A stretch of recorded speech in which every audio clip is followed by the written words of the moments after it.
Mother, why did Daddy switch to Postum? Your father says there's no caffeine in Postum, nothing to spoil your sleep.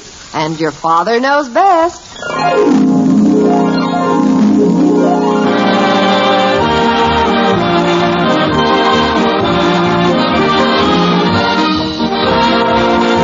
Yes, it's Father Knows Best, transcribed in Hollywood, starring Robert Young, his father. A half-hour visit with your neighbors, the Andersons. Brought to you by Instant Postum, the good-tasting drink that's entirely caffeine-free, and by Post 40% Bran Flakes, America's largest-selling Bran Flake.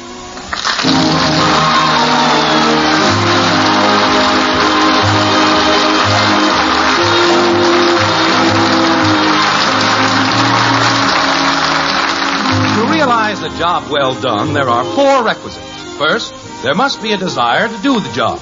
Second, the know-how or ability to do the job. Third, the materials with which to work. And fourth, the tools themselves. Over on Maple Street at the White Frame House this Saturday morning, the desire, know-how, and materials seem to be in order.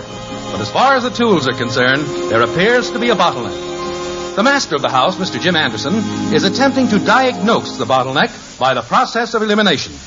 Like this. Margaret, have you any idea where my long-handled shovel is? No, I haven't. Bud? No. Betty? No. Kathy? No. Well, that's just about par for the course.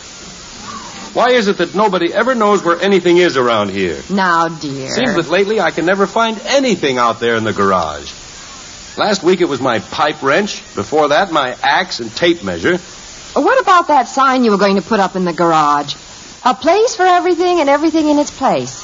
I put it up, but now that's missing, too. Well, the shovel must be around here someplace. Dad, why don't you do like I do when something is missing? You have a system? Sure.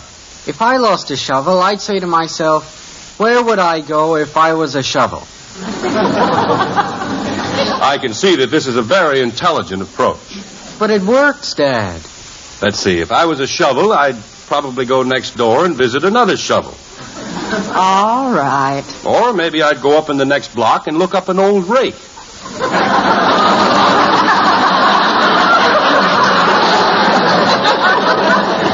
Bud was only trying to be helpful. Of all the silly suggestions. Oh, I don't know. It worked with me the other night. Yes, I'm sure it did. But it did. All evening long, I couldn't find my history book. So I said to myself, if I was a history book, what would I do? And then I said, I'd get lost. And sure enough, it was. Would you go over that again? Never mind. Look, if I don't find my shovel and the rest of my tools, I'll never get the wall put up and back. Oh, have you ordered the cement blocks? Yes, they'll be out here around noon. Father, I think that's the best idea you've ever had, fencing in the back of our yard. Well, it will give us a lot more privacy. And it will look beautiful by the time we have vines and roses climbing on it. But before I forget it, I'm expecting you to help me this afternoon. I'm sorry, Dad, but I have a previous engagement. With whom? With Joe. How long have you had this previous engagement? Ever since he heard there was some work to be done. I'll help you, Daddy. Thanks for the offer, kitten, but I remember the last time you helped me when I was building the barbecue. What happened? I guess you were a little young to remember. But as I recall, I was using some quick-drying cement, and as soon as I got a nice gooey batch mixed up, you proceeded to sit in it and play patty cake, baker's man. Gee, I bet that was fun. Yes, it was a picnic. Before you went to bed that night, we had to chisel off your rompers. Some people have their baby shoes bronzed. Ours are cemented. I'll get it. Hello. Oh, hi, Joe. I was just telling Dad about that important engagement you and I have. Engagement. Important. Must be real important. He can't even remember it. You remember. Forget the engagement, Bud. You've got a date with a brick wall. Oh, Dad. While you've got Joe on there, ask him if his father has a shovel. Say, Joe, has your father got a shovel? Oh, that's bad. What's wrong? He's got one. Well, ask him if we can borrow it. Joe, can we borrow it this afternoon? Huh? Oh, that's bad. Now what? He said we could borrow it. Oh, stop that, Bud. What, Joe? Oh, that's good. That's wonderful. That's more like it. He just remembered the handle is broken and we can't use it. Look, Bud, I'm going to get a shovel someplace, and you might as well make up your mind that you're going to help me this afternoon. But, Dad, Joe and I have got an important engagement. Now, don't give me that. Holy cow. If it's so vital that you and he get together, why don't you tell him to come over here this afternoon and give us a hand? Say, Joe, why don't you come over this afternoon and help us put up a brick wall? Hello, Joe. Hello? Hello? What happened? I think you remembered an important engagement. It seems to me, dear, that the last time you used the shovel was when you put in those clothesline poles for me. Say, I believe you're right. Daddy, when are you going to build me a playhouse? Kitten, you've got a playhouse. But that's such a rickety old one. And it's not big enough to hold a meeting. Hold a meeting? Sure. In a couple of years, I'll be old enough to join the Girl Scouts. And we gotta have a place for meetings. Well, I approve of the Girl Scout idea, Angel, but I don't think you'll have to provide a meeting place. Father, I think I know what happened to your shovel. Oh? Didn't Mr. Pearson drop by that day you were putting in those clothesline poles? Come to think of it, I believe he did. Betty's right. He waited until you got through using the shovel, and then he borrowed it. And that was over 3 months ago. What's the Pearson's number? Kenwood 7911. I don't know of anything more annoying than people borrowing things and then... Oh, Fred. Jim Anderson. Say, Fred, I hate to bother you like this, but I have a little construction job to do this afternoon, and I was wondering if I could get my shovel back from you. Oh, that's all right, Fred. Forget it. Thanks a lot. What? Okay. Yeah, okay. See you, Fred. Bud, run up to Pearson's and get my shovel. Okay, Dad. And, Bud. Yeah, Dad? When you go, take back his hacksaw that I borrowed. What a memory that Pearson has. Come on outside, Margaret, and I'll show you where I'm going to build the wall.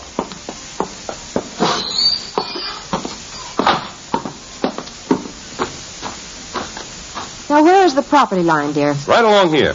The wall will extend from that corner over there to the bush by the end of the garage. Oh, that's going to be some job. But worth it. It'll certainly improve our property. Well, I'd better get a space cleared here so they'll have a place to put the bricks when they're delivered. And I'd better get in the house and start lunch. Well, I guess the best place would be right here, close to the driveway. Well, hi there. Huh? Oh, hello. My name is Hubbard. We live in the house in back of you here. How do you do? I'm Jim Anderson. Yeah, their missus and I just moved in a couple of days ago. Well, Margret, that's my wife, mentioned that she thought the house had changed hands. Frankly, we never have gotten to know the people in back too well. Quite a few families moved in and out. Well, that'll be different now.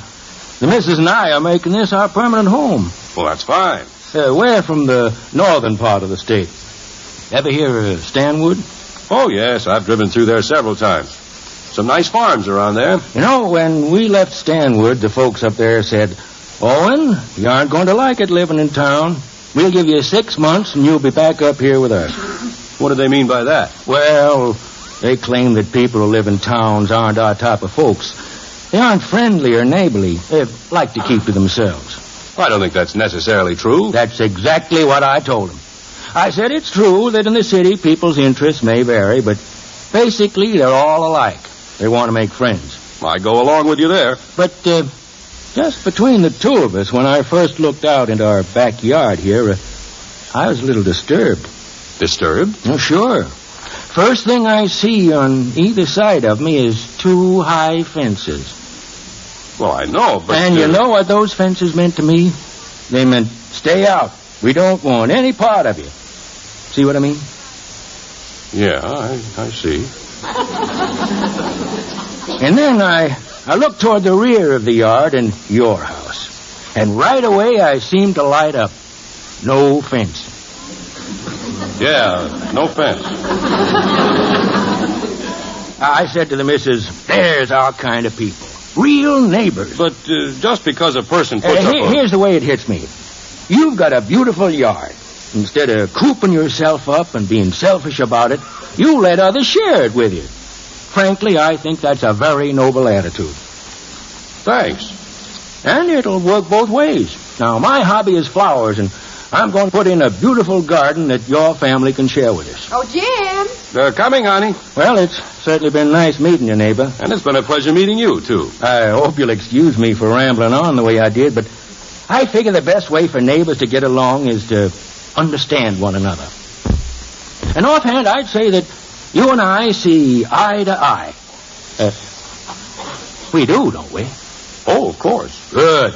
That way, nothing can ever come up between us, right? Right. See you later. Yes, see you later.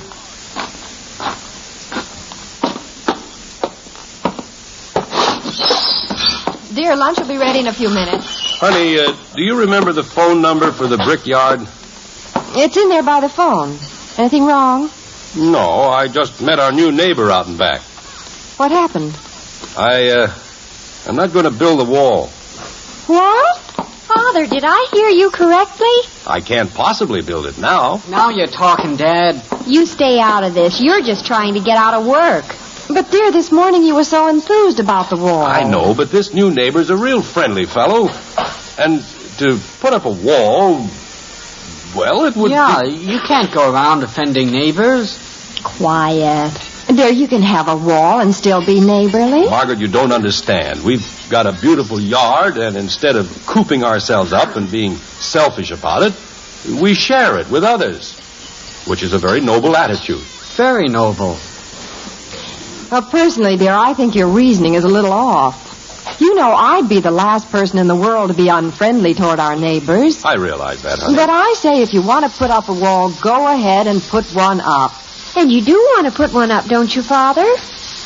Well... It was your idea, and Mother and I agreed that it was the best thing that could ever happen. It'll look wonderful, dear. And give us the privacy we need. Watch it, Dad. You stay out of this. Daddy! Miss Kedden? The truck is out in the driveway with the bricks. Oh. The man wants you to sign this paper. Tell him to wait a minute. Dear, you aren't thinking of sending those bricks back. But what will I tell our new neighbor? Well, if it'll make it easier for you, I'll write a note explaining everything, and you can take it over to him. Yes, Father. What are you, a man or a mouse? Dad, are you going to let them talk to us like that? But quit trying to start something. I'm not. Kathy, hand me that slip of paper. I'll sign it. Holy cow. Oh, stop grumping. Here you go, kitten. Take it to the man. Oh, dear, don't look so upset. Margaret, if you had only been in my shoes and talked to this fellow and... Well, never mind. Bud, you can get washed up. We'll be eating lunch in a minute. It better be a big lunch. A guy doesn't put up a brick wall every afternoon. Betty, you can help me put the things on the table. I'll be right back. I want to go out and take a look at those bricks. Hi. Oh, hello again. Yeah, that's some pile of brick you got there. Yes, quite a pile. Hey, you've got enough bricks there to build a wall. Yeah, certainly have. Doing a little digging in your backyard, I see. Yes. After I talked with you, I went in and chatted with the missus. She was sure happy to hear that you and I hit it off so well. She's anxious to meet you folks. We'll be anxious to meet her, too. As I told the missus, just talking with you this morning made me glad that we moved down here. And we're certainly lucky to end up with such nice neighbors. And I'd say that we are very fortunate, too. And I can tell that you mean that. By the way, what are you going to build with the bricks? Bill? Yeah, with the bricks. Oh, well, I'm building a new playhouse for my daughter, Kathy.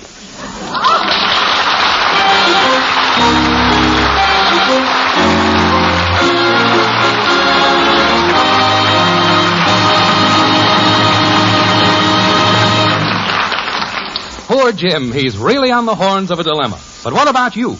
If you happen to be tossing and turning on the horns of sleeplessness, well, Ed Prentice here has an encouraging word for you. Friend, I've got a mighty encouraging word for you, and that word is postum.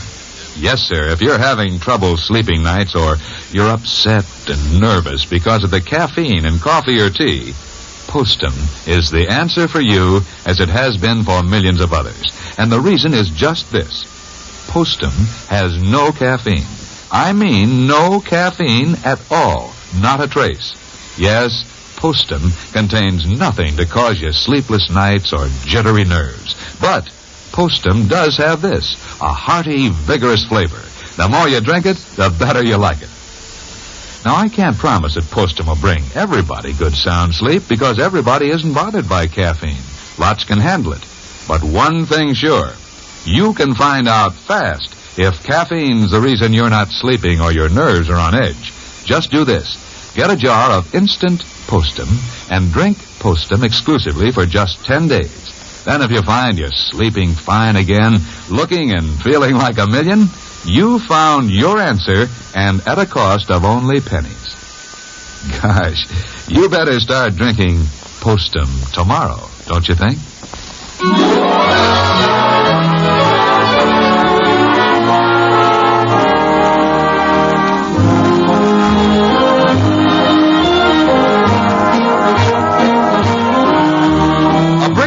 Means a lot of things to a lot of people. To Margret Anderson, it means a thing of beauty with vines and flowers climbing up its side.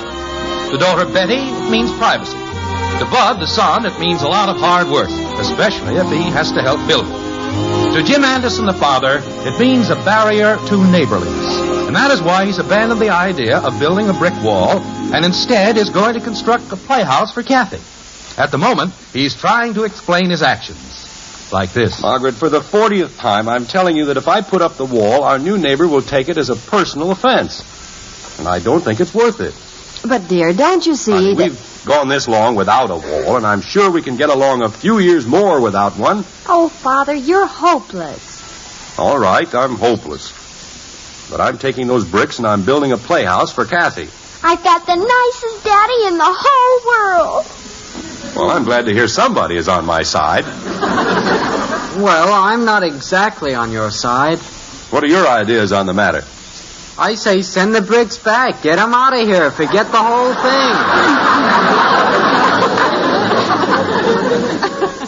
thing. Dear, do you mind if we look at this whole matter objectively? All right, go ahead. First of all, I'd like to see Kathy get a new playhouse. That makes two of us. But a brick playhouse. Isn't that a little elaborate? It certainly is. And besides that, I imagine that making a playhouse out of bricks might be a little difficult. Oh, I think I can handle that. Now, think back, dear. The last thing you made out of brick was the barbecue that you mentioned a while ago. And when you got through with it, everybody thought it was a bird bath. It fooled everybody but the birds. Well, I remodeled it, and if I do say so, it looks pretty good. Well, what I'm getting at is that you could use this for an excuse. You could tell our new neighbor that after thinking it over, you decided that building a playhouse is a little too difficult, and so as not to waste the brick, you're going to build a wall. Oh, honey. Well, anyone have a better idea? Yeah, send the bricks back. I don't know. You might have a solution there, Margaret. And it certainly shouldn't offend him. What about me? Now, you'll get a new playhouse one of these days. Don't worry. Why don't you go... Come in. Excuse me for intruding. Oh, hello, Margaret. This is our new neighbor, Mr. Hubbard. Well, how do you do? This is Betty, Bud, and Kathy. Oh, yeah? My, what a nice-looking family. I was just telling the missus about your plans to build a playhouse for the young one, and why, she delighted. She figures that any family that has the children's interests at heart that way must be all right. Yes, sir. But, Mr. Hubbard, the missus maintains that the families these days should do more for their children. Hooray! What? I said hooray. Cute little thing. Well, as I was saying... Mr. Hubbard, I've been thinking over the playhouse project, and I've changed my mind. Change your mind? Yes, I sort of rushed into it without giving it the proper thought. I'm afraid that making a playhouse out of brick becomes quite a construction problem, and it's more than I bargained for. Oh, nonsense. That's why I came over here. I'm going to help you. But the point is that I know nothing about making a playhouse out of brick. You don't need to. I'm an old hand at that sort of thing. What? Sure. Up in Stanwood, I used to help my neighbors build smokehouses. This is practically the same thing. Come on, let's get going. But, Mr. Hubbard, I don't want to put you to all this trouble. Trouble? After all, what are neighbors for?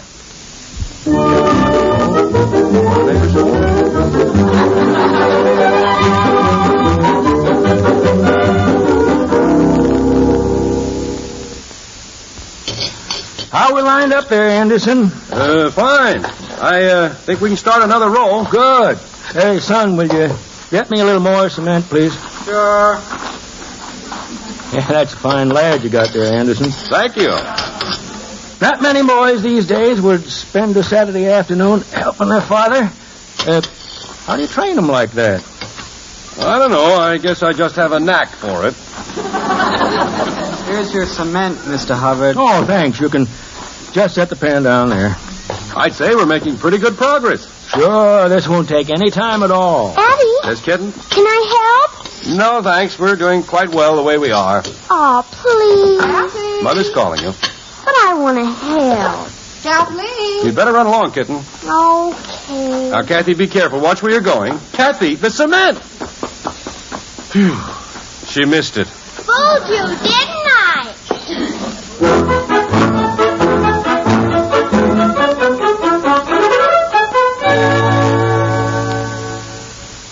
Margret, can you come here a minute? What is it, dear? Take a look at the playhouse from the kitchen window. Oh, it's beautiful. Simply beautiful.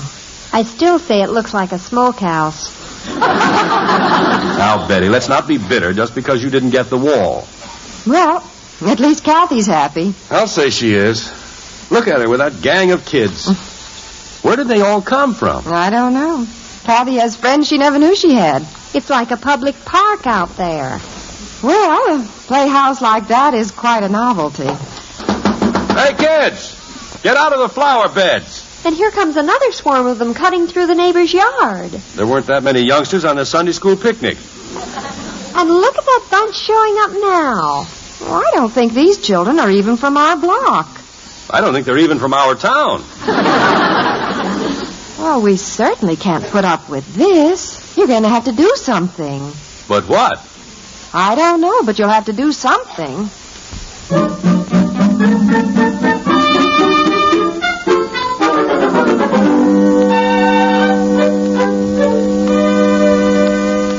But, Owen, we can't put up with this. You're going to have to do something. But what? I don't know, but you'll have to do something. Why don't you go over and speak to Mr. Anderson? I would, but I don't want to offend him. But we can't have these children running through our yard like this all the time. But they aren't Mr. Anderson's children. I know, but they're coming over to visit his daughter. I just thought if you had a friendly chat with him. But we're brand new neighbors, and we're getting along so well, I don't want to go over there and start anything. But the fact still remains that with all these children running through the yard, I get nervous. And they're tramping down our flowers. I know, dear. Well, I do think it is only right that you do something about it. Yes, dear. I'll go over and talk to Anderson.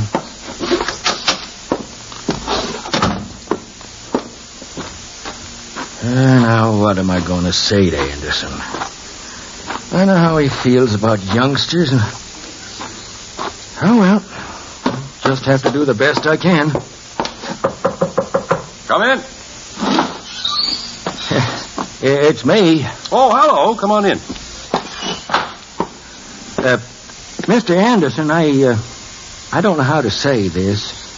What's bothering you, Mr. Hubbard? Oh, well, it isn't bothering me, really. Oh? Well, what seems to be wrong? Oh, well, there's nothing wrong. It's just that, well, I'd sort of like to ask you something. Sure, go ahead. Promise me you won't get angry. Sure, I promise. Well, would you mind if I put up a wall between your yard and mine?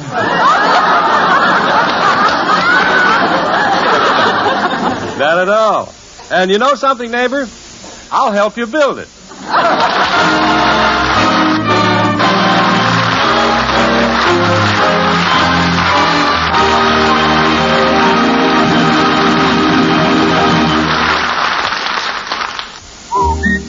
for goodness sake. Eat Post brand flakes. So good and so good for you. Ladies, that's a swell little tune to remember, because it reminds you that life is swell when you keep well, and that new Post 40% brand flakes are good, and so good for you. That's true because something wonderful has happened to Bran. You see, Post 40% brand flakes now have a marvelous new magic oven flavor and crisper texture that's downright delicious. So now, when you serve Post brand flakes, you'll know that your family is getting the important keep regular benefits of Bran in a cereal that they'll really enjoy. When you shop this weekend, be sure to buy new Post 40% Bran Flakes, America's largest selling Bran Flakes. Discover why they're so good and so good for you.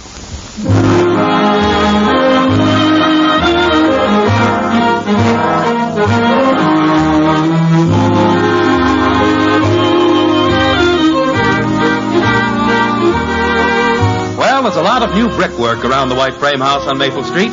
Wall in the back, new playhouse for Kathy. Only one small problem seems to have developed with the playhouse. And Jim and Margaret are out in the backyard now surveying the situation. Like this. I can't figure it out, honey. What's that, dear? Well, Kathy and her friends played in the playhouse for about an hour, and then they left it. Well, you can't expect her to play in it every minute. Well, it's not that. She's back in the old playhouse, that ramshackle thing made out of packing boxes. Back to her first love, I guess. How do you like that? After Hubbard and I went to all that work, used all those bricks for that new playhouse. Well, it needn't be a total loss, dear. We can probably find some use for it. Maybe I have a thought. Careful now. Yes, sir. I'll pick up some fresh hams and some fish and a lot of hickory wood. What for? What for? Can't you see, honey? Betty was right. That thing will make a dandy smokehouse.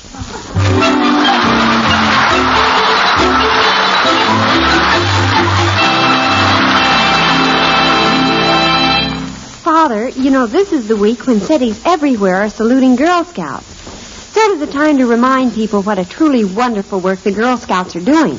Princess, I remember very well how proud we were when you joined. And I think our friends around the country will be proud to take part with us in saluting the Girl Scouts this week. Let's all bear in mind the fine work this organization is doing and remember to support them wholeheartedly throughout the year. Good night.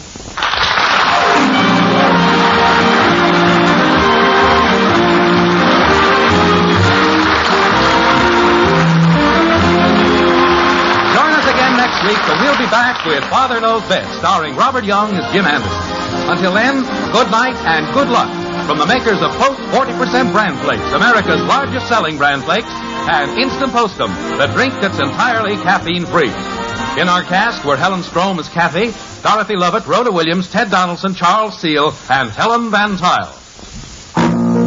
It's the best hot cereal you ever ate. Post Wheatmeal, the best hot cereal anybody ever ate.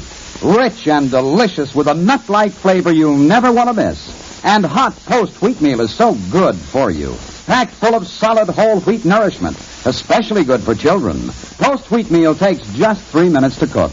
Get the big family economy size with a picture of Roy Rogers on the package. Post Wheatmeal, the best hot cereal you ever ate.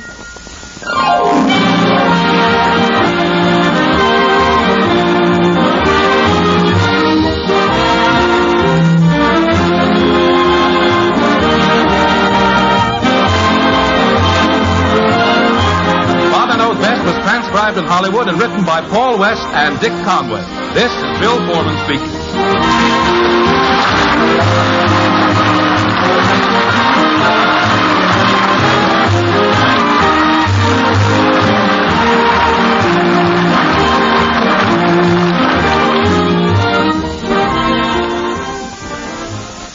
Tonight, play Truth or Consequences on NBC.